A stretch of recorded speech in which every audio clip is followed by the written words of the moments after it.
जय हिंद, जय संविधान। तो भाई आज की वीडियो हम बात करने वाले हैं अपने संविधान के बारे में। देखिए पिछले एक वीडियो हमने बताया था कि संविधान हमारा इतनी तारीख को लागू हुआ था और हमारे संविधान को बनाने में बाबा साहब भीमराव अम्बेडकर का भी बहुत बड़ा हाथ रहा, क्योंकि वही थे प्रारूप समिति के अध्यक्ष। तो अब जानते हैं कि भारत का संविधान कितने भागों में है, कितना अनुच्छेद है, कितनी अनुसूचियाँ हैं, पूरी डिटेल में जानते हैं। सबसे उसका पहला डिटेल जानते हैं कि भाग एक जो होता है उसके भाग एक में क्या क्या है वो पूरे आपको बता दें कि क्या देखिए ये वीडियो हमारी कुछ स्टूडेंटों तक भी पहुंच सकती है। तो आशा करता हूँ कि पहले एक कॉन्स्टिट्यूशन की डिफिनेशन बता दें। देखिए डिफिनेशन क्या होती है कॉन्स्टिट्यूशन की, वह कानून जो हर एक पर्सन के लिए बराबर है उसे कहते हैं कॉन्स्टिट्यूशन। उसे कहते हैं कॉन्स्टिट्यूशन, मतलब यानी कि कॉन्स्टिट्यूशन कहता है भैया आप चाहे कोई भी पर्सन या अमीर हो गरीब हो, कोई भी ऊंची जाति का हो नीची जाति का हो, या तो कोई भी हो, या चपरासी हो या पियून हो, उसके लिए सबके लिए एक कानून बराबर होता है। उसे कहते हैं संविधान, उसे संविधान कहते हैं। ये संविधान की जरूरत पड़ी हमें कोई भी राज्य या कोई भी राज्य कोई भी देश चलाने के लिए हमें एक गाइड की जरूरत है जिसे हम संविधान कहते हैं। ये शासन को चलाने के लिए हमने लाया गया संविधान। और संविधान जो हमारा बताता है कि कैसे किस तरह चीजों को चलाया जाए। सबसे पहले हमारा जो संविधान था वो इंग्लिश में लिखा गया था, उसे बाद में ट्रांसलेट किया गया हिंदी में। अब बात कर लेते हैं कि जो हमारा कॉन्स्टिट्यूशन है वह उसका भाग एक और आर्टिकल 1 से 4 क्या है।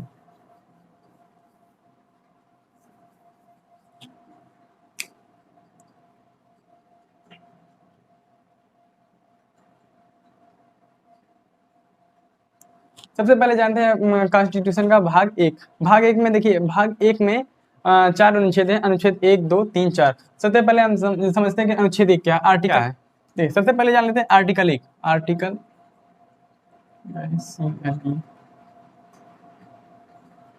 सबसे पहले देखिए आर्टिकल 1 में यह कहा गया कि भारत राज्यों का समूह मतलब क्या है, भारत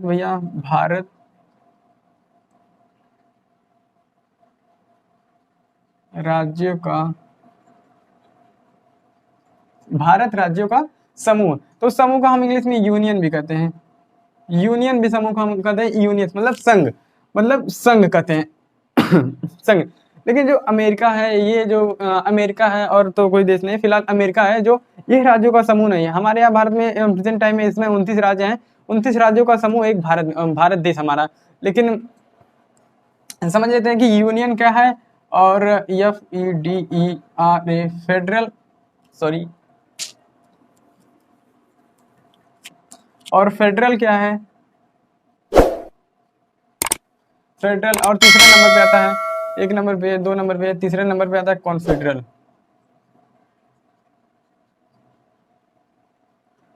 कॉन्फेडरल। देखिए जो यूनियन होता है वो सबसे पावरफुल होता है। यूनियन में क्या होता है कि कोई भी राज्य जब सभी राज्य मिलकर एक देश बनाते हैं तो उसमें से कोई भी जो राज्य होता है वो टूट के अपना देश की मांग नहीं कर सकता है।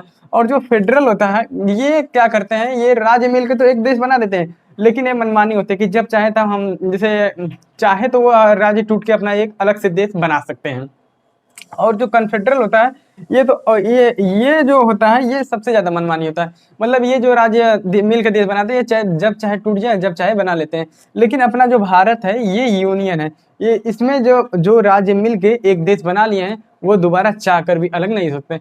इससे जब धारा 370 नहीं हटी थी उनका वो एक अलग उनका जम्मू कश्मीर वालों का झंडा था। लेकिन जब से धारा 370 तब से भारत के ऊपर अंग हो गए हैं। अब समझते हैं हम आर्टिकल 2 क्या है। देखिए आर्टिकल 2 क्या है, आर्टिकल 2 कहता है कि भैया संसद जो होती है, संसद राष्ट्रपति को पूर्व सूचना देकर किसी भी विदेशी राज्य को जो अपने भारत का हिस्सा नहीं है, जो मतलब किसी बाहरी राज्य है, मतलब बाहर के देश का राज्य है, वह अपने भारत में मिला सकती है। ये अनुच्छेद 2 में लिखा गया है कि कोई भी बाहरी राज्य हो तो हम अपने देश में उसे मिला सकते हैं आर्टिकल 2 के तहत। तो जो सिक्किम है, इसमें सिक्किम की राजधानी गंगटोक है, तो वो हमारा देश का अंग नहीं था। लेकिन 16 मई 1974 को संविधान में 35वां संशोधन करके उसे भारत में मिला लिया गया। भारत में क्यों मिला गया? क्योंकि आप देख रहे हैं यहाँ भारत का नक्शा है और सिक्किम जो है, ये सिक्किम यहाँ पर है, तो सिक्किम यहाँ पर है। तो सिक्किम के पीछे यहाँ तिब्बत है और तिब्बत के पीछे यहाँ चाइना है। तो क्या हुआ था, उसके पहले चाइना वालों ने तिब्बत पे आक्रमण कर दिया था और तिब्बत वालों को मार के भगा दिया था। तो अब सिक्किम वालों को लगा कि चाइना तो तिब्बत वालों को मार दिया है, अब हमारी हमारी है, अब हमें सिक्किम को भी मार के इधर उधर कर देगा। तो उसने कहा कि भैया भारत में हम मिल जाते हैं और भारत का एक बन जाते हैं, जिससे हमारा चाइना कुछ नहीं कर पाएगा। इसलिए 1974 में इन्होंने भारत में विलय पत्र पर हस्ताक्षर करके आ गए भारत में। तो भारत भी बहुत चालाक था, उन्हें डायरेक्ट अपना राज्य का अधिकार नहीं दे दिया, उन्हें 1 साल तक क्या किया, सहराज बना दिया। और सहराज को उन्होंने एक नया अनुच्छेद बनाया 2A, उन्हें 2A में सहराज्य बनाकर रखा 1 साल तक। और 1975 में संविधान में 36वां संशोधन करके उसे 22वां राज्य का स्थान दिया सिक्किम को। तब से सिक्किम जाकर हमारा देश का 22वां राज्य की उपाधि ले पाया। देखिए आर्टिकल 3 में आप बात करते हैं।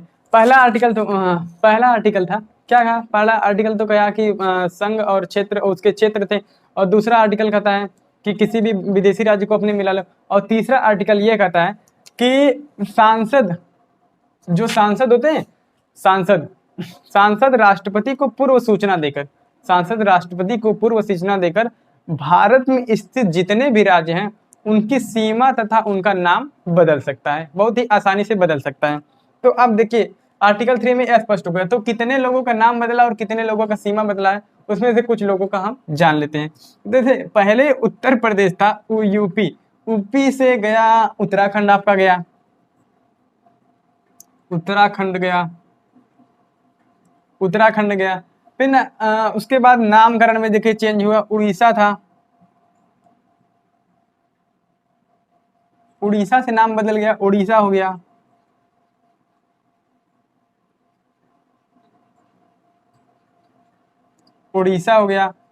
अब आंध्र प्रदेश से तेलंगाना को अलग करने में थोड़ा दिक्कत है, वहां पर 2014 में इसको अलग किया गया।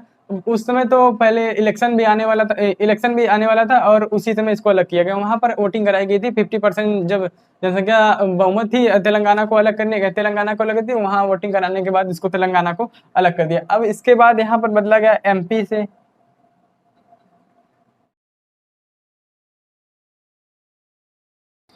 तो ये हमारा अनुच्छेद 3 था। अनुच्छेद 3 करने का मतलब कि जितने भी यार ये हैं, क्या कहते हैं, जितने भी हमारे राज्य हैं उनके नाम बदल सकते हैं, उनकी सीमा बदल सकते हैं, उनका हम चाहे तो कुछ भी कर सकते हैं। तो कुछ भी संसद राष्ट्रपति को पूर्व सूचना देकर कर सकते हैं, और राष्ट्रपति में इसमें बाधित रहते हैं, क्योंकि जो सांसद होती है उन्हें राष्ट्रपति को पहले ही सूचना दी जाती है कि भैया हम ये काम करने जा रहे हैं, आप देख लीजिए। तो इसके ज्यादा राष्ट्रपति को सूचना दी जाती है कि आप बाद में न बोलिएगा। यही हमारा आर्टिकल 3 था, अनुच्छेद 3 था। हाँ, अब हम बात करते हैं आर्टिकल 4 अनुच्छेद 4 की। अनुच्छेद 4 में क्या गया है, अनुच्छेद 4 में कहा गया भैया कि जो हम अनुच्छेद 2 और अनुच्छेद 3 में जो भी संशोधन किए गए हैं उसमें राष्ट्रपति हमें कोई किसी तरफ से रोक नहीं सकते हैं। अर्थात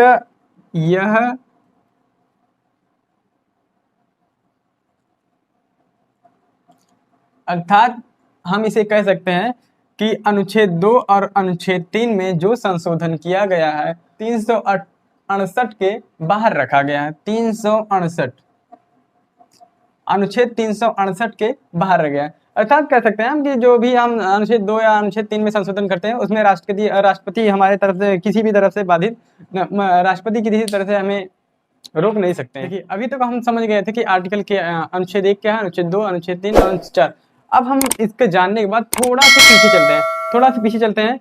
जब हमें आज़ादी मिली थी सन 1947 में, जब 1947 में आज़ादी मिली तो उसमें हम लोग अंग्रेजों से आज़ाद हो गए थे। तो अंग्रेजों ने कहा भैया अब आप लोग स्वतंत्र हो, चाहे तो आप इंडिया में रहें चाहे तो आप पाकिस्तान में रहें। तो उस समय टोटल 552 रियासतें थी, नहीं लिखे, तो उस समय केवल 552 उस समय टोटल 552 देसी रियासतें थी। देसी रियासत मतलब क्या होता है, देखिए देसी रियासत मतलब होता है स्टेट। उस समय 552 राज्य थे। पहले समझ में नहीं आता था तो देसी रियासत क्या होती है। और देसी बैंकर भी आप कभी कभी सुने होंगे कि भैया देसी बैंकर क्या होते हैं। तो देसी बैंकर क्या होते हैं, जमींदार होते हैं और जो गाँव में पहले जो पैसे वैसे देते थे, तो पहले के जमाने में उन्हें देसी बैंकर कहा जाता था। जमींदार साहू, इन लोगों को देसी बैंकर कहा जाता था। तो देखिए उस समय 552 कुल देसी रियासतें थी। तो इन रियासतों यानी इन राज्यों को एक में मिलाने का काम किसने किया था? सरदार वल्लभ भाई पटेल और के मेनन। यहाँ पर देखिए सरदार वल्लभ भाई पटेल और के मेनन। सरदार वल्लभ भाई पटेल, देखिए देखिए सरदार वल्लभ भाई पटेल को हम लौह पुरुष के नाम से भी जानते हैं। ये कभी कभी क्वेश्चन बनता है कि लौह पुरुष के नाम से किसको जानते हैं, तो भैया हम जानते हैं कि सरदार वल्लभ भाई पटेल को हम लौह पुरुष के नाम से जानते हैं, जिन्होंने 552 रियासतों को मिलाकर एक भारत में मिला दिया। और कुछ लोग तो पाकिस्तान में चले गए और कुछ लोग यहाँ पर आए थे। अब बात करते कि 252 रियासतों में सारी रियासतें तो विलय हो गई थी, लेकिन उसमें से 3 रियासत बाकी रही थी। 3 रियासत में 3 राज्य थे, 3 राज्य जो बच चुके थे वो अपने आप के बहुत हीरो समझ रहे थे कि भैया हम एक अपना देश बनाएंगे। तो उसमें से था कौन कौन? पहले नंबर पे थे जम्मू और कश्मीर, पहले नंबर पे जम्मू और कश्मीर था। सेकंड नंबर पे था जूनागढ़, सॉरी, तीसरे नंबर पे था हैदराबाद,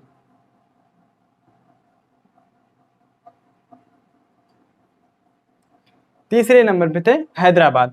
अब हम बात करते हैं इन देसी रियासतों की। देखिए जो जम्मू कश्मीर ये राज्य था, ये कह रहा था हम अपना एक देश बनाएंगे। तो इसमें इसके पास अपना खुद का झंडा था, अपना यहाँ प्राइम मिनिस्टर एक अलग रहा करते थे। लेकिन क्या हुआ था, वहाँ के राजा थे जो राजा हरि सिंह थे, हरि सिंह थे।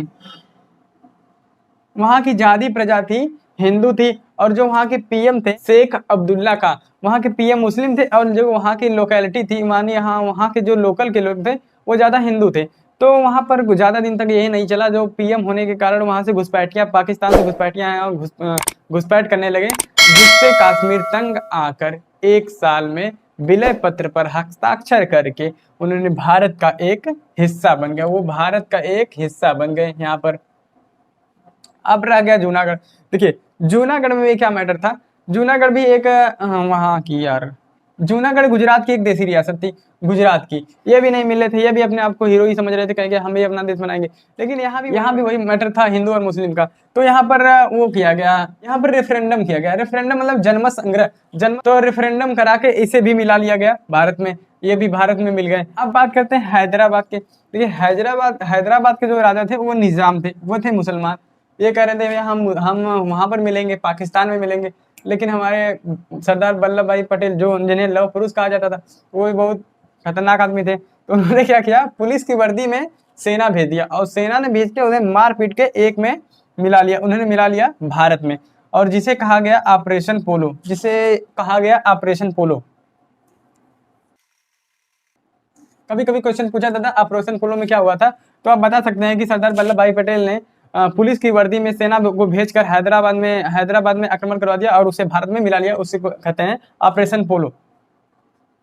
लेकिन ऑपरेशन, अब तो पूरा सब कहानी खत्म हो गया। लेकिन उसके बाद क्या हुआ, अब तो भैया उन्होंने सोचा सब बढ़ गया, अब भारत देश को बांट देते हैं भाषाई, भारत देश को 4 भागों में बांट देते हैं, ABCD करके 4 भागों में बांट देते हैं।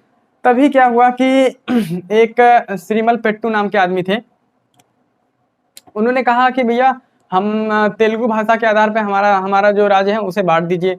तो इनकी बातों को कोई सुन नहीं रहा था, इन्होंने भूख हड़ताल पे बैठ गए। तो ये भाई साहब क्या किए, भूख हड़ताल पे बैठ गए। भूख हड़ताल पे वो 1-2 दिन भी नहीं बैठे, वो पूरे 56 दिन के बैठे, 56 दिन के लिए बैठे, जितने का इसमें हम 2 महीने का रिचार्ज करते हैं, 28 दिन 56 का, 56 दिन के लिए इन्होंने भूख हड़ताल पे किया। और अंततः इनकी बात कोई सुना नहीं और ये मृत्यु लोक में पहुंच गए, यानी कि इनका काम खत्म हो गया। तब सरकार को लगा अरे यार ये तो मर गया।